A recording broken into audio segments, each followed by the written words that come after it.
Hochma Text Project podcast presents Season 1, Seneca's Letters from a Stoic by Lucius Annaeus Seneca.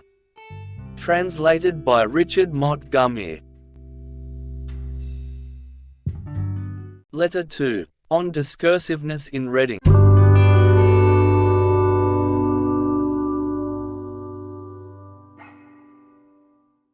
Judging by what you write me, and by what I hear, I am forming a good opinion regarding your future.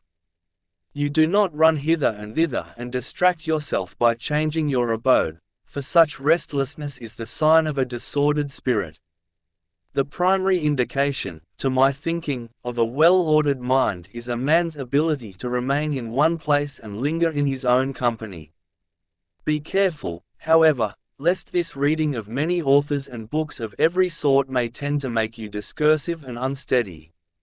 You must linger among a limited number of master thinkers, and digest their works, if you would derive ideas which shall win firm hold in your mind.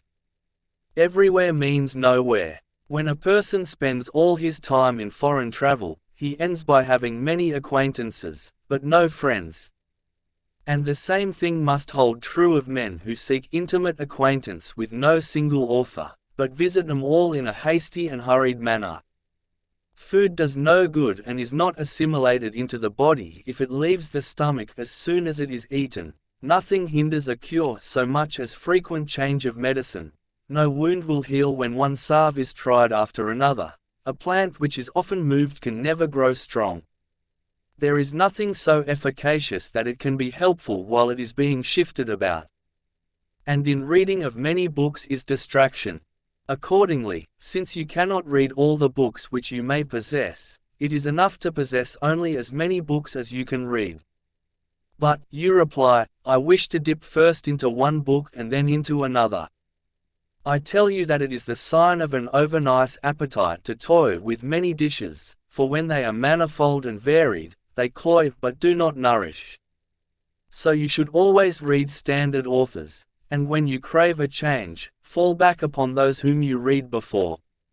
Each day acquire something that will fortify you against poverty, against death, indeed against other misfortunes as well, and after you have run over many thoughts, select one to be thoroughly digested that day.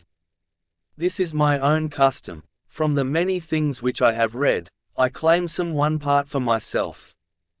The thought for today is one which I discovered in Epicurus, for I am wont to cross over even into the enemy's camp, not as a deserter, but as a scout.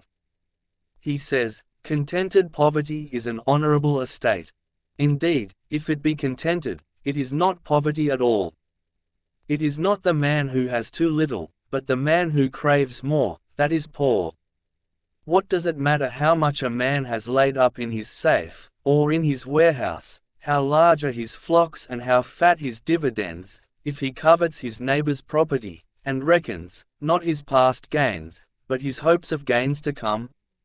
Do you ask what is the proper limit to wealth? It is, first, to have what is necessary, and, second, to have what is enough. Farewell.